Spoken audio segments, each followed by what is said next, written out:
Hello, everyone, and welcome to Higher Self Realities. I am Reverend Bilson. Today, I want to share with you something about how to develop a sound spirituality. I will walk you through 4 important steps you need to take to really build a solid foundation of spirituality. I decided to do this video presentation because I get a lot of calls and messages from people who ask me, Reverend Bilson, how do I develop my spirituality? So today's video presentation is for those people as well as anyone who is interested in understanding the core pillars of a solid spirituality. They are very simple things and it's easy to miss those simple things. But I hope that by the end of this presentation, you would get a firm grasp of the things you need to understand in your journey of spirituality. So without much ado, let's head into the key points that I wish to share with you today. Let's start with the first one, and that is if you want to build a solid spirituality, you need to train your third eye. In the spiritual community, you are going to come across that phrase a lot of times, the third eye. Don't worry so much about it. What it simply means is that the third eye refers to your divine seat, your inner divine seat of perception. It's the divine seat within you, the seat of wisdom and the seat of knowledge. Being able to connect with this inner wisdom, inner knowledge, will help make your life more harmonious. When you train your third eye, it helps you to activate your inner divine abilities. The third eye is a big topic on its own, and in the future, we will look more in depth at what the third eye means and the various functions of the third eye. But for now, you need to understand that deep within every man, every woman, there is a divine seat of perception, a divine center of all-knowing power. And it is our duty to be able to connect with this all-knowing power so that we will receive important guidance from within us. When we train our third eye and we activate our inner abilities, it helps us to see, hear, feel, and know and perceive the subtle layers of reality. We are able to see and sense more than what we notice and observe on the surface. And this is very crucial. It will help you personally in your self-development and self-improvement, but it will also help you to open channels of communication with spirits, especially if you work with spirits. It helps you to sharpen your intuition. And if you are going to be successful in life, a sharp intuition is indispensable. So remember that if you want a solid spirituality, work on your third eye. It is not something you do once and forget about it. Some people do a third eye ritual once and they forget about it. They think that they are all set for life and they never need to work on their third eye again. That is not true. The Bible said, fan into flame the gift of God that is in you by the laying down of my hands.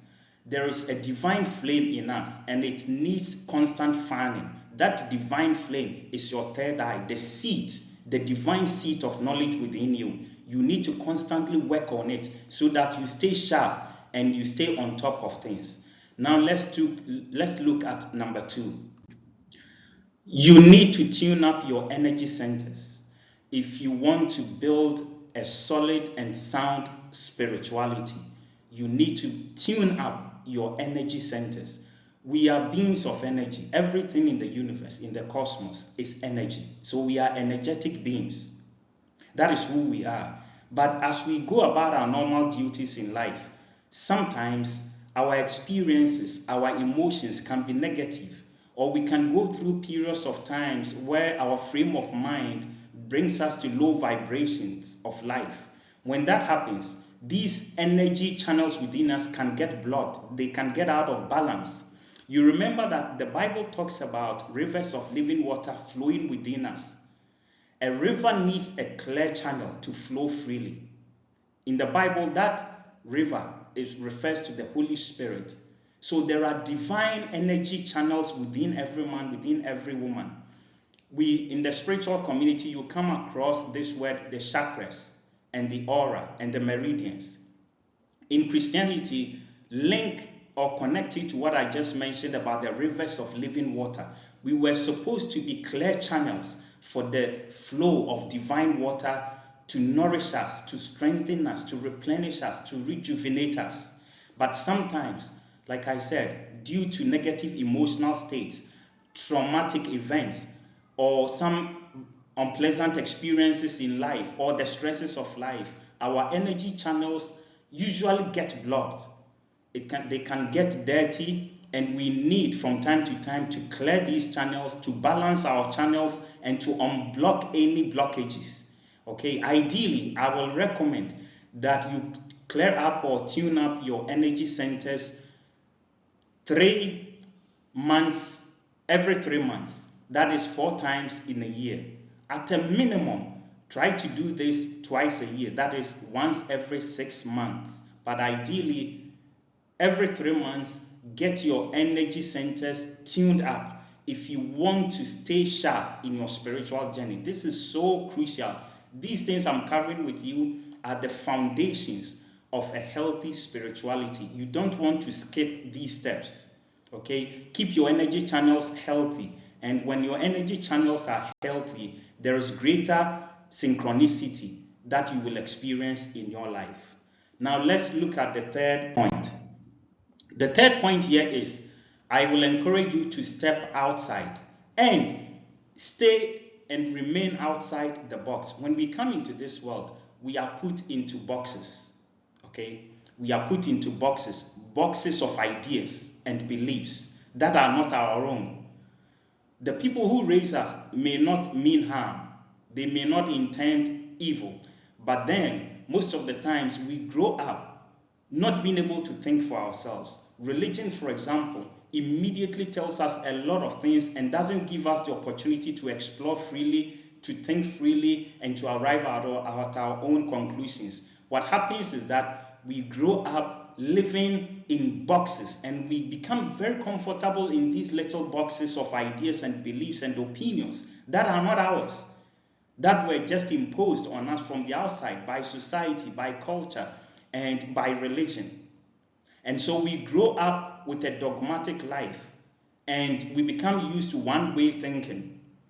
If you want to develop your spirituality, you absolutely need open-mindedness. You need to step outside the box you were put in when you were a child, and you need to remain outside that box. When you will step outside is up to you. I have stepped outside, and I'm not going back into the box, because outside the box is far too interesting and exciting. Okay, I am happy for the things I've learned when I was in the box, but once I got outside the box, I realized that the universe offers us infinite possibilities of knowledge and spiritual and mystical experiences and opportunities for growth. These opportunities can be suppressed if you live inside your box of religion or your church or your denomination. You can't have it both ways. Spirituality goes with open-mindedness, the ability to just clear your mind and welcome whatever comes to you, so that you get a chance to discern and scrutinize if it works for you. If it doesn't work for you, you can drop it and continue to explore until you find what works for you in the vast field of spirituality. But you need to step outside the box and stop the idea of dogmatic thinking and being so rigid with your beliefs and opinions about religion, about God, about Jesus, and about hell and about heaven. Sometimes the reason you need to step outside the box if you want a solid spirituality is that when you start journeying in true spirituality, you are going to experience things and know things that will be contrary to the things you were raised with. Most of the time, when the church or religion does not have explanation for any of these experiences, what they do is they just condemn it as evil. And whoever practices those things, or whoever gets involved in these elements of spirituality, they threaten you with hell, with missing heaven. But if you want true spirituality, you need some level of boldness and confidence to step out into the broader universe beyond what you were given when you were a child, beyond what conventional thinking has given you. Let's look at the final point. The final point here is equally important. Embrace nature as your true family. Embrace nature as your true family. If you want to develop true, healthy, sound, and solid spirituality, you are going to have to look at nature differently. That you are not just an outsider or a stranger observing nature, but indeed you are nature. You are part and parcel of nature. And everything and everyone in nature is your real and your true family. Your family transcends your nuclear family or your tribal or national family.